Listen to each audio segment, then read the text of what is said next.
Welcome to the first professional development webinar organized by teaching and touring artists in South Dakota, facilitated by the South Dakota Arts Council. In this session, we will be hearing from artists in schools and communities teaching artist roster artist Hector Curriel. He's a Sioux Falls-based visual artist from Lima, Peru. His artistic passion blossomed at a young age. Then Hector moved to the United States in 2001 and studied at the art instruction schools in Minneapolis. He's a Midwest Book Award winner as well as a recipient of several other awards. You might be familiar with his graphic novel about Joe Foss that came out in the last few years. Without further ado, I'd like to introduce Hector Curriel. Thank you, Dylan, and thank you everyone for being here today. My name is Hector Curriel, and I would like to please start with the first pictures. I have some pictures I would like to show you. And this picture, when I see this picture, for me, really very emotional in a way, because it's the first picture. It was taken in my first art in residency. And as you can see, I was looking more younger and less gray hair.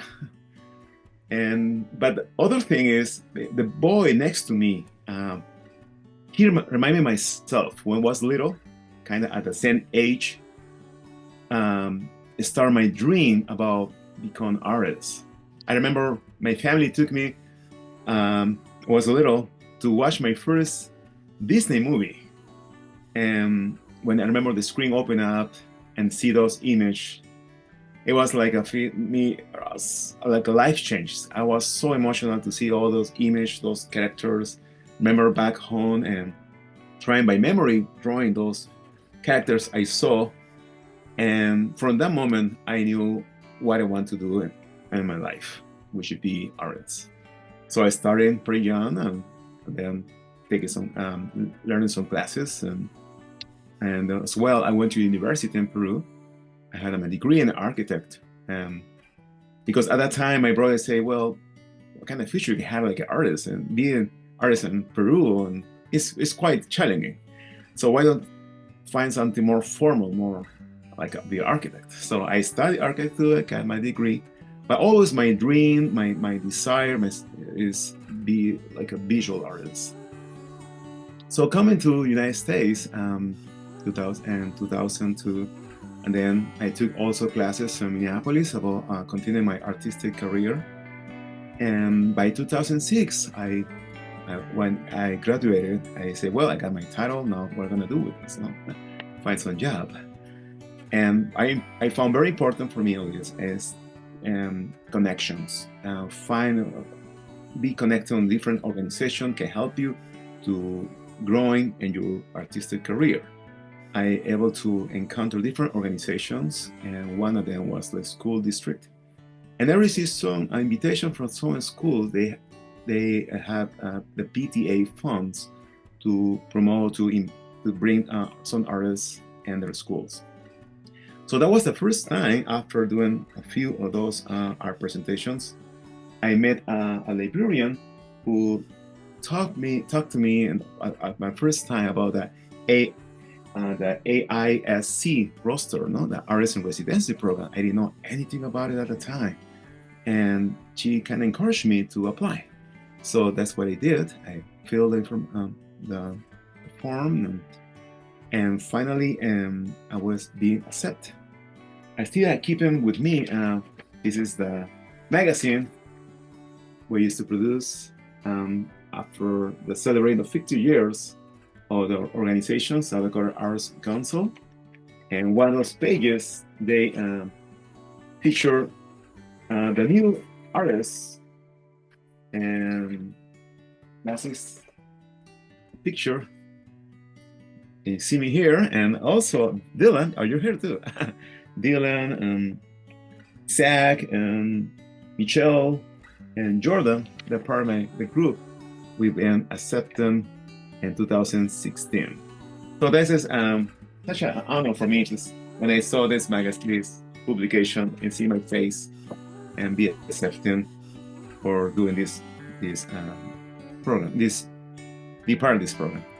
And what I like to really be an artist in residency, I believe, kind of leaning in what I like the most. And I know beside that, obviously, this money you can have but also is about, for me, three things I enjoy in life is connecting with people.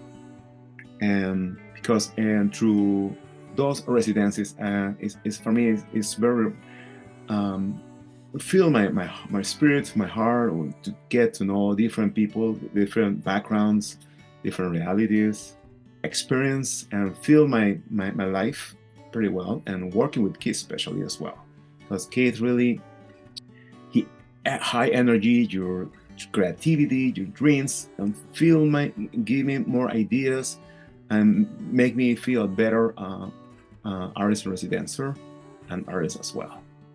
Traveling, I love to travel. It's all of my things I like to do in life, is whether overseas or around the States. It's something really fill me with my memories. And to recognize this state, which is kind of rural, but even a low population, we see a lot of diversity groups. And for me, it's very enjoyable to get to know these communities. And also, and finally, is mentoring. I like to give what I know, what I learn, my experience, and to transmit to other kids. Probably they're looking a path to be artists as well. I don't see myself like be a full-time artist in school, because I like to my time working in a studio, my old projects, but I don't have any problem to help other kids and inspire other kids when they want to be artists. And through these 9 years, I'm able to help, I guess, many kids looking for me after the class and bringing their portfolio open with joy, and able to fill their minds with my appreciation, or giving a little critique or recommendation, or giving a little input to help them to grow and dream high to be artists. And when I go to different places, please, can you move the second picture? When I go different places, always I try to connect in and kind of get informed about the location, what kind of community it is. Is it in the city? Is it rural? Is it a reservation? On what need they have? What in terms of art, what the expectation they have might be, and trying to fill with my experience or my skills, and trying to be my really my presentation and my art residence in time something joyful for them. No? For example, this picture you see working in some rural areas, and those in the elementary school, trying to teach them the fundamentals of art and connecting with something they feel related. No? Like in this case, was like living in the farm. No? How to draw you a view of the farm, no?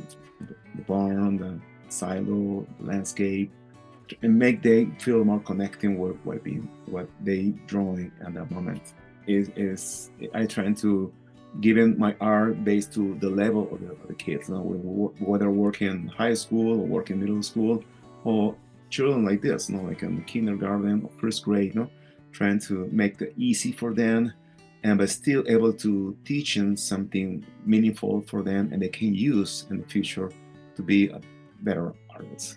I was blessed to know different skills in my art. I can move from drawing or formal art like portraits, a landscape, or something more fun like caricatures, or working on watercolor, on acrylic, and I try to provide what they like the most. And I found, for example, drawing caricature for the kids is something it had a lot of joy and really very success in my class. And also it's because character is very, they teach them about, get to know them, don't about their appearance, don't feel inferior or something, to show about the uniqueness. No, everyone had unique feature, no, and or face, and nothing wrong with that. No, so play with that, celebrate that, and at the end I see how the kids really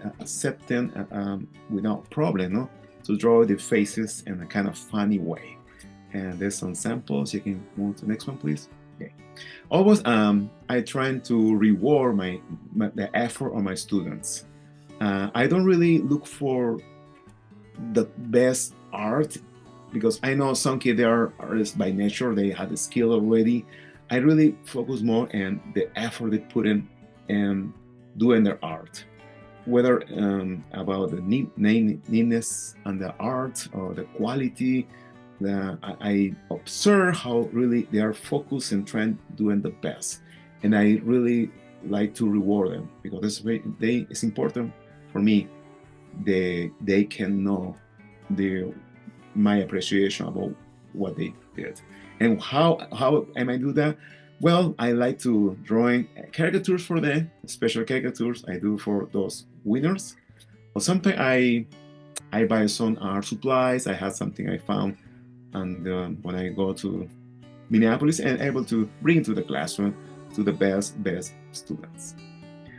And as I mentioned before, get to know about different diverse in our community. For me, it's so enjoyable. As you see, this community students and Mennonites, and I learn from them, from their culture, perspective, and I try to be very respectful in the way my approach to them, and trying again teaching art and something they enjoyed and to learn, and they want to know also to know about me, because as you know, my accent, my appearance, something bring attention to them, and I love to something talk about my country, about my culture, and they really appreciate a lot. I like to go in my art and residency. My experience is when I know I come into this community, I try to bring the best I can, and something go a little extra mile what they expect to receive from me. For example, in this case, I believe that was in Leola, and I remember the first day when I arrived to the town, I after talked to the principal, and after my first class, I driving around to the town, and I see the water tower nearby the school. So I decided to go up to the tower. I obviously asked for permission, and I took some pictures from there to the school. And next day I brought the idea to the principal. It would be okay to work in some kind of mural, and where let the student come and participate, collaborate with me, and finish this painting during the break times. And she was very excited with the idea, and that's what I did. And trying to work with these kids and leave the experience to work with a professional artist, and very joyful for them. And they also can apply what we talk in the class about painting, for example, and apply in the mural. And you can see how they develop. And the end, this other picture, see that continue working the painting. Finally, the next picture, and next one, and you see the whole view of the mural. I like to use art also to combine with social studies. And as you know, I am an immigrant, and for me, something is in my heart, and recognize even in a rural state as South Dakota, there's a diversity already, and most people start coming to our state, and people from elsewhere, and it's something for me how important I can see when I see a minority kid among other Caucasian boy kids, and somebody who is from Latin America, and I always, during my presentation, my introduction, I try to teach them some Spanish expressions, phrases. I talk briefly and show some picture of my country, and they feel like recognized. They feel so comfortable, and always, and I try to lift it up those kids when they feel like you're intimidated or outsiders. And trying to teach them, for instance, I learned a long time ago about the zip book. This is a book you can make by using a single paper. Somebody from Oregon, other artists, teach me how to make this. It's amazing. You can use just one single paper, fold in some certain way, just make a little cut right here, and at the end, what you can get is a book where you have a cover for the book and a different cover, about 6 pages, and the back cover. So I use this like a very powerful tool to teach many things. For instance, teaching about how to make this, and also art, about book illustration, about composition, how to lay out pictures, And also social studies.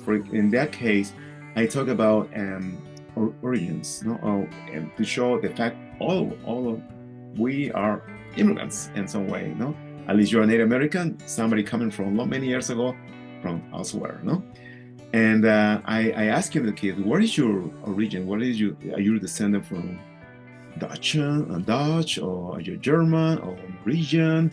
And they ask your parents about where your descent, where your ancestry where you coming from.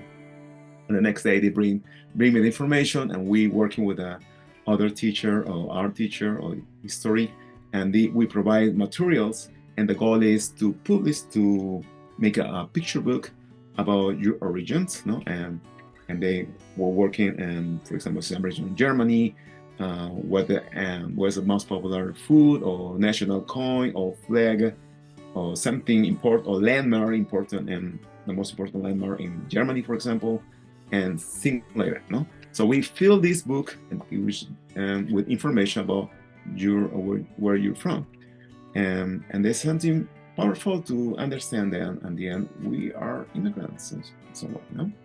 And they had a lot of pride with this at the end. And you can see another pictures too. Next one, see other example kids, and there in these faces they look so proud of what they're able to do, to show to the parents as well. Another community really is in my heart, especially, is the Native American people. I found those kids really so amazing, and they're artistic by nature. They know what to do. The ability to express the feelings of what they had in their heart, putting on some piece of paper is remarkable for me. And I try to also lift it up their culture. And when I work in a community like that, I use again social studies. This time, I teach about ink, how to use black ink and whiteboard. I remember that time was like we celebrate Veteran Day, I think. So I look for some information about veterans from the state, whether Native Americans or Caucasian, and they give them examples to them to choose and divide the class in groups, and they pick one veteran they want to portray in their illustration and your picture, and also make a next. Can you show next one picture? And next to write about information, basic information about the veteran, and also in the bottom at least, and they write their names to show that is the group who made this beautiful drawing. Next one, please. It's very joyful for me to see the whole process and the excitement they express during this work. Next one, please.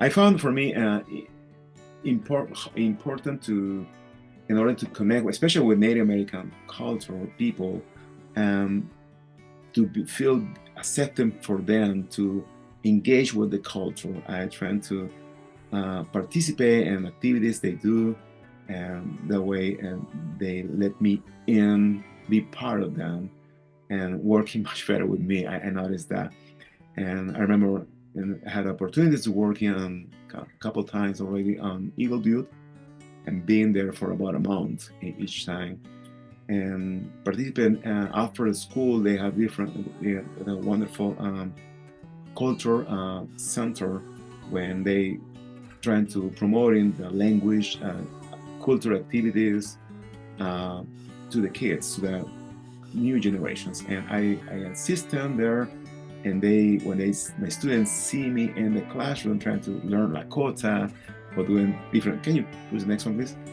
Show the next pictures. Thank you. And they feel like I am part of them as well. In this case, I was when they teaching how to set up the teepee. I was participating with them, and see they're still working. In that final picture, you can see me, many of my students, and also posing for the picture. They went with me doing the same, working this, and it was a very special moment for me as well. Next one, please. In this case, I remember working one of those times, teach about watercolor, and I brought some samples of different pictures of kids wearing this beautiful attire, and they able to do this beautiful paintings. And you see one of the students working very focused. You know, watercolor is a very hard medium. You had experience working watercolor because a lot of dexterity, control the water, and very neatness. You have to get careful a lot, and they doing so well, and they did, and they understood. Next one. And as you know, for me in working in Eagle View, also I learn more about the community and the effort they're trying to put in to help this kid, because unfortunately Eagle View is considered one of those high rates of the poverty and the state and crime and alcoholism. So most those kids you see over there, they have coming from broken families, and they don't receive a lot of appreciation. And when I see what they did so beautifully work, I say we have to do something. We have to celebrate this. And I asked the director if we can do like a reception art show to invite the family, friends to come in and celebrate together about what they did, because they need to know how important they are. I had this with my kids, and at that moment I spoke highly about all of them, and to their parents, friends, and they feel so proud and to receive this recognition. Also, I try to teach them about the value of the materials, about to learn to recycle art supplies, and to teach them about art. It had to be so expensive to practice, no? And I use many times reuse materials. They don't put it away, and trying to reuse for that purpose to teach them you can use anything. You need to really spend a lot of money sometimes if you want to practice your art. I remember one of those times I found this standing podium on the storage area, and I asked him to the director, "Is we okay to reuse this?" And she said, "Sure, you can take it." And also I noticed they had a huge humongous garden. It's part of what they teach it to the kids, and all those products, those crops, they distribute it to the community. And so I asked the principal, what all the can you provide me the list of all those vegetables you use and you planting, and we're gonna like to painting what all most of them if we can, and our panels and those panels. And that was part of the project we did with these kids. And next one, please. So you see each panel they painting different vegetables or fruits, and it was a wonderful experience for them. You see the picture, the quality they put in the painting. Also, I like to teach it in communities like that, the power of one, the power and how important we are, everyone in our community, and everyone can make a difference when we work all together. And the way to teach that is use like different panels, put it together, and make at the end a big picture. No? So, and we discuss with it. Then I show different sample, different art. What art you would like to do? We would like to do in this big project, and they choose that. And then I divide for groups, 2 kids, and they say, okay, everyone, you guys want to work in one panel, other panel, and then when they put together, when they get a whole picture, you know? And they enjoy that idea, and they're able to understand how important is work as a community in collaboration, and when everybody put the effort to do, we can make great things. You know? There's other times working also independent projects by itself. I give an idea suggestions, but they pretty much on their own, and you see the quality of art they can make is amazing for me. It's amazing. This is my primary group, and show the final pictures they completed. Thanks. This is the offer other community. This is Chamberlain, St. Joseph Indian School, and I worked there a couple of times, and one of this time, obviously, I decided to working with them to painting the famous monument, the Dignity, the statue. So next one, that was during the COVID time, and you see, I painted this picture of the Dignity and brought a big panel inside and brought to the class like a reference for them to working on and doing the same.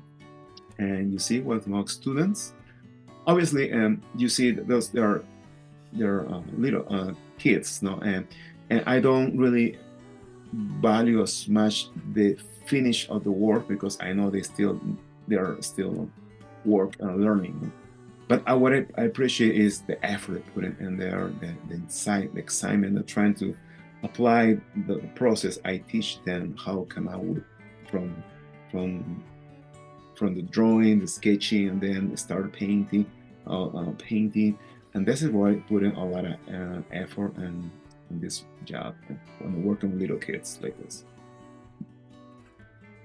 I'm trying to correct them and trying to learn and teach them in the right way they can bring this drawing and doing it the best way.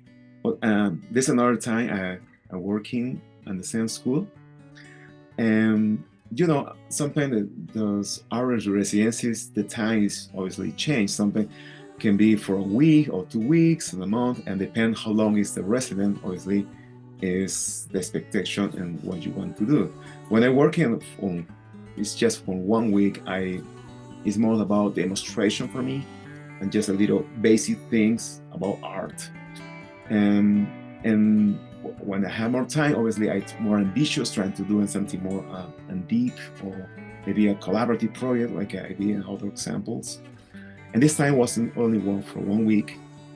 And the art director asked me, because he had he liked to ask to every art residency he can let doing some project for that way they can display whether in the school or in the museum they have next to the school. And for me, it's hard to say no always, and sometimes I am in trouble for that. and I say, well, I don't know, it's only 1 week. I don't think I have much time, but let's see. And I asked, what is the school is famous for? And he said, well, we do a lot of Bao Bao. Is something we celebrate every year. It's a big celebration we had in school. And I asked him for anything you had, some materials, and he bring me a box on 100 pictures of different pictures of kids dancing in the Bao Bao. And I remember took this to my room and also gave him a big sided piece of paper for watercolor. And I remember take that piece of paper with me and back to my room and working at night. I remember stay until 2 a.m. in the morning, kind of figured out what I want to do. So I decided at the end, made like a collage project, a sketching, and that way for the next day we can start working and painting this. And so it was a lot of work, but at the end we were able to accomplish. And there's a picture, and you can see in the museum. It's a short video. You can see the whole process and working with this case during that week.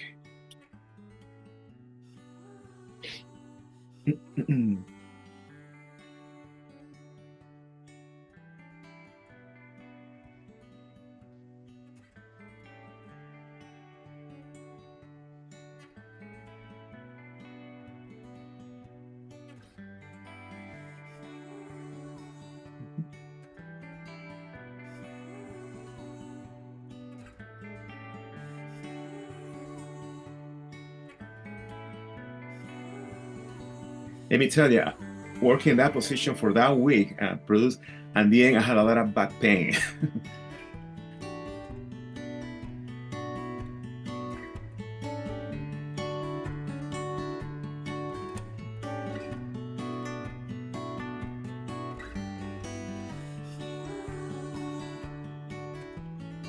Mhm. And the next one, you can see the painting and the end lay display on the museum in Chamberlain.